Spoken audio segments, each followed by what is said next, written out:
দেখেন আমাদের সমাজটা আজ কোথায় গিয়ে পৌঁছে গিয়েছে, যেখানে রাস্তাঘাটে বাজার হাটে কোথাও ছেলে বলেন মেয়ে বলেন কারো নিরাপদ নেই। এই যে দেখেন সিসি ফুটেজের ভিডিওটি, এটি আমাদের সিলেটের মৌলভীবাজারের কমলগঞ্জের ঘটনা।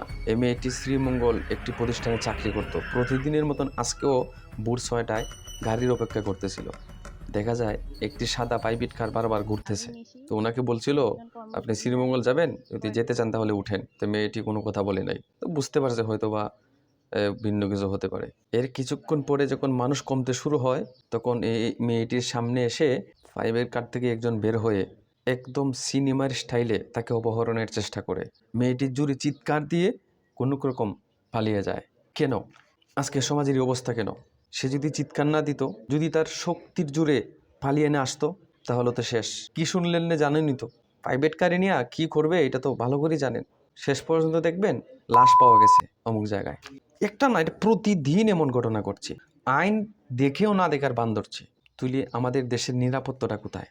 এখন নতুন দেশের একটা সরকার গঠন হয়েছে। দেখেন প্রতিনিয়ত এই রমজানে কত শিশু দর্শন যে হলো, এমন এমন খুন হত্যা যেগুলো আমাদের ভাবা দেখা মস্তিষ্ক বিকৃত হয়ে যায়। আপন বাবার কাছে মেয়ে ধর্ষিতা, আপন ভাইয়ের কাছে বোন ধর্ষিতা। এটা ভাবা যায়?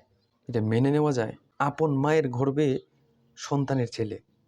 এগুলা কি জাহেলিয়াতের যুগের তো মনে ছিল না? জাহেলিয়া যুগ থেকে তো আরো ভয়ঙ্কর হয়ে দাঁড়িয়েছে। এখন আমরা এই সমাজ ব্যবস্থা কেন এত দুর্বল? কেন আইন প্রশাসন দেখেও না দেখার বান ধরছে? যেখানে রাস্তাঘাটে দোকানপাটে স্বাধীনভাবে একটা মেয়ে, আমার মা বোন হাঁটতে পারবে না, চলতে পারবে না? এই কি আমাদের স্বাধীন দেশ? এখন আইন কি করবে? ইচ্ছে করলে তো তাদেরকে গ্রেফতার করতে পারে, কিন্তু করবে না। মানুষকে দেখানোর জন্য করলে করতেও পারে, এরপর ছেড়ে দিবে। কারণ টাকায় চলে তো প্রশাসন। সঠিক বিচার আমাদের দেশে নাই, ইনসাফ একদম নাই, উঠে গেছে। আপনি কোথায় আশ্রয় নেবেন, কোথায় যাবেন? যদি মানুষের চলাফেরাটা পর্যন্ত নিশ্চিত না হলো, তাহলে এই সোনার স্বাধীন বাংলাদেশ বলে চিৎকার করে কি করব? এই জন্যই তো আমরা সব সময় বলি, ইনসাফের রাজত্ব কায়েম করতে হলে ইসলামী হুকুমত ক্ষমতায় যেতে হবে। দর্শনের একটা শাস্তি যদি হাজার মানুষের সামনে দেওয়া হয়, আর হবে না, ভয় পাবে মানুষ। এই ঘটনা থেকে শিক্ষা নিন। মা বোনদেরকে বলছি, একা একা চলাফেরা করবেন না, খুব সাবধানে সতর্কতায় চলবেন।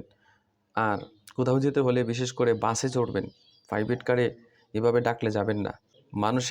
বেশি মানুষের ভিড়ে চলবেন। আর একা একা এ ধরনের মানুষে যখন গাড়ি থেকে ডাক দেবে, আপনি যাবেন না।